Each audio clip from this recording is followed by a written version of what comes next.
interesting thing. And what happens is eventually a bank like Wells Fargo gets caught going a little too far. They get caught doing what you call a Sam Bankman-Fried. Now, here's the deal. I said this on the similar pod, a previous episode. Sam Bankman-Fried was kind of doing what banks did, but they all got caught. And that's where regulators come in. And that's why libertarians are they're a laughable freshman college student talking in a dorm room.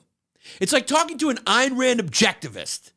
They believe in this utopia. It's the same thing with communists. It's like this utopia. It's like Elon Musk, who I believe is a libertarian as well. They believe like everyone just kind of, the market will just figure it out. It's like so neat and clean, you know, like human nature, profit motive. Everyone's just fucking moral when it comes to their own interests. And it's like, that has nothing to do with the real world. All right? It's like that movie, State of Grace. It's like, I believed I could do this. I would keep Jack out of it, you know? Watch that movie. It's one of the best mob movies. It's underrated. State of Grace. But he goes, it's like you believe in a state of grace, in angels, but it's got nothing to do with reality. That's why it's just like, all these political philosophies or anyone who aligns themselves with one political philosophy, it's got nothing to do with the real world. They're like, this is what I believe. And you're like, great. It's great that you believe that. I believe that you probably believe that for some massive self-interested reason. And I'm probably right. You know, you're not going to meet any fucking poor people who are libertarians. You're not going to meet one guy who fucking needs Medicare bad, who's going like, God, I shouldn't have this. The libertarians are right. Take this from me. You know what I'm saying? So it's like, what happens in the marketplace, and again, this is coming from a perspective of believing that capitalism is the best system. So I'll just preface what I'm saying with that. Okay? But you know, shit gets messy. People are greedy and corrupt, and they fucking are getting collusion, and they want more and more and more, and they break rules, and they insider trade, and they do whatever they got to do. And in Wells Fargo's case, they're ordered to pay, listen to me closely, because this isn't as big news. Nobody's going to be talking about this as much as Sam Bankman-Fried, because everyone was so interested in crypto and the possibility of crypto. $3.7 billion for illegal activity, including unjust foreclosures and vehicle repossessions. Who gets fucked? You. And you love it. You fucking love it. When the dick gets jammed in your ass, you go, give me more. You want it. You want it. I don't even blame these fucking criminals for fucking jamming their cock up your asshole, because you fucking love it. One fucking cartoon gorilla at a time. Cartoon gorilla inch by inch. That fucking cock goes in your ass, and you fucking love it, because it's delivered to you by someone with a fucking Joker smile on their face going, what's the dollars?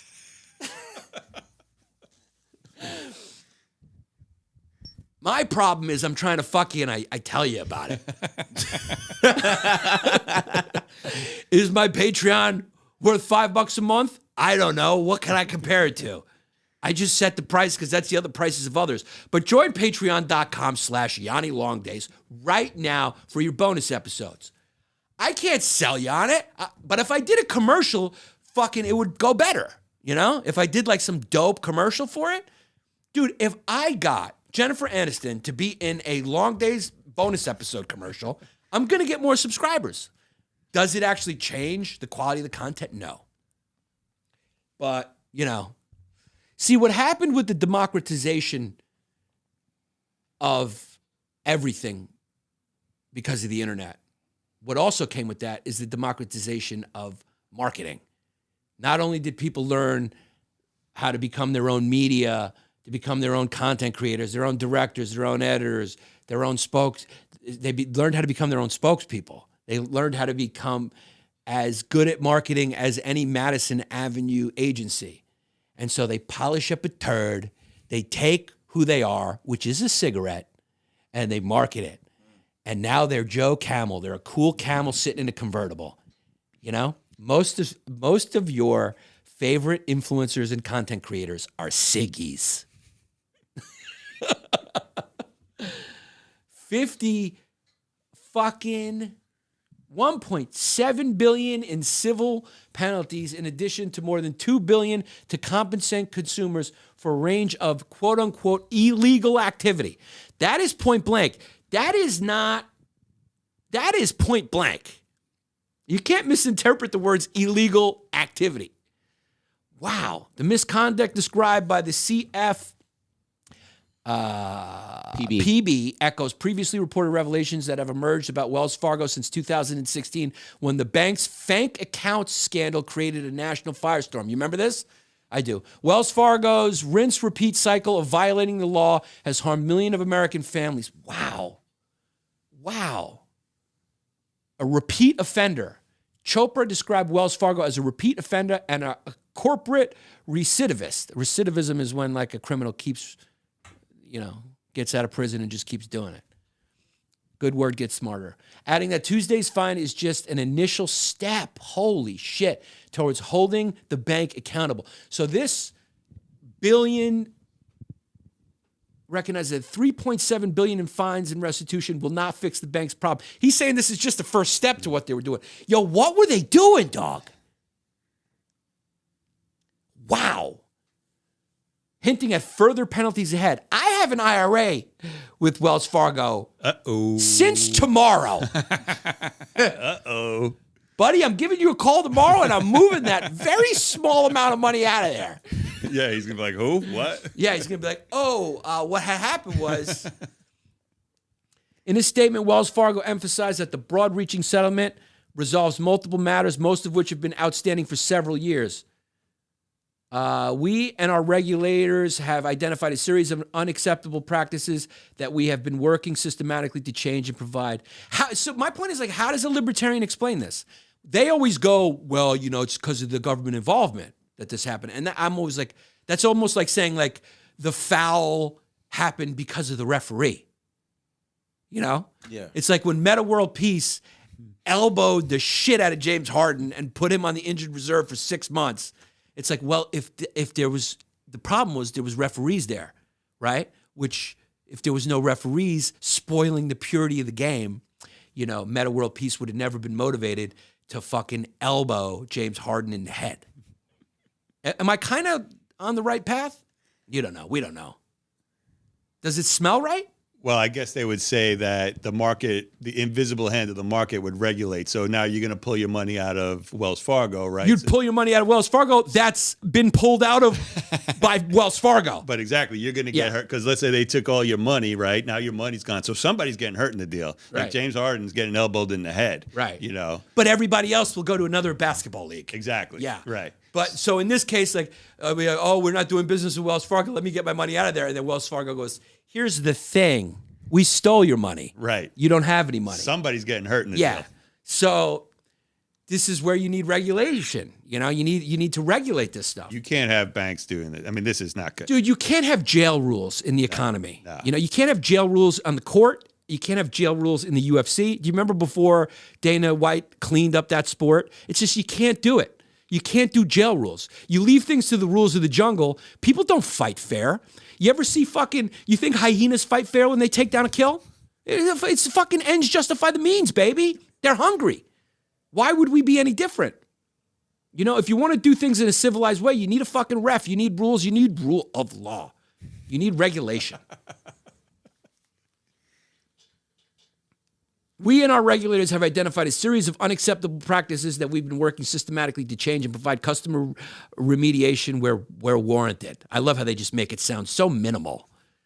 Wells Fargo CEO Charlie Scharf said in the statement, and it wasn't Charlie Scharf who said that. It's a PR representative who wrote that, because that's how the real world works. This far-reaching agreement is an important milestone in our work to transform the operating practices at Wells Fargo and to put these issues behind us. No biggie. No biggie. Just sweep it under the rug. Why did you choose Wells Fargo of all the places? Because of my old manager. His financial advisor was there, and they grew up together. Yeah. Rest his soul. The settlement will cost $3.5 billion before taxes in the fourth quarter. Jesus Dude, this Christ. is a massive settlement. That was the cost of one scene in the new Avatar. Yeah. So, according to the enforcement action, Wells Fargo had systematic failures, quote unquote, systematic failures in its auto loan business that harmed more than 11 million accounts. Those failures caused Wells Fargo to wrongfully repossess some borrowers' vehicles, to improperly charge fees and interest, and to fail to refund certain fees. Whoops! It was a malfunction. We had no idea. It was a big whoopsie. We don't know. I love when people when they pass the buck too. That's the best. They just pass the buck around. This is like 2008. Remember that everyone was pointing fingers when the fucking real estate economy crashed. It was that. Yeah, everyone knew what was going on. Everyone was part of the orgy. Ask Tim Dillon. He was like, we knew what was going on. We all knew what we were doing. We were giving loans to people who did deserve loans. It was an orgy. The bank was handing out fucking free money because they knew that we benefit in the short term, and in the long term, the government's going to bail everybody out, and that's what they did. It's amazing that are we conditioned to not be pissed about this and to be just yelling about a laptop more? You know, is it like is that like how are we conditioned that way by all these people who go to brunch together? Do you think? Like I'm asking a question. Yeah, I think so. It's possible. Yeah, you just keep getting bombarded with stories. It's hard to pay attention to everything. Or is there something inherently boring about this story that stupid people just can't understand, and they just go, I can grasp a laptop. Yeah, I mean, a crackhead son. As soon as people see a word with more than 5 syllables, they just tune are out. Yeah, they tune out. Yeah, that's just what. That's why. That's why I was joking that we kind of deserve the dick that goes in our ass a little bit. The con men who take us for a run, we kind of deserve it. We're not responsible enough to read. Yeah, like when we find out our favorite celebrities are pieces of shit, and like people we used to worship, like we kind of deserve it because we're worshiping them in the first place, thinking that there's something that they're not. This is wild, dude. That's a lot of money. $3.5 billion. You usually hear fines like $1 million, $3 million. You're like, that's still big. $3.5 billion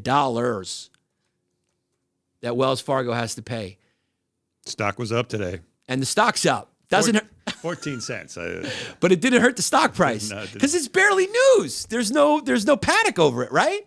Because usually the stock price tanks after bad news, right? Like it's just like the public consciousness going, something's wrong. But this isn't in the public consciousness, right? It's really only on long days or the Yannis Pappas hour. Sorry, I slipped. Marketing, baby. It's a better name.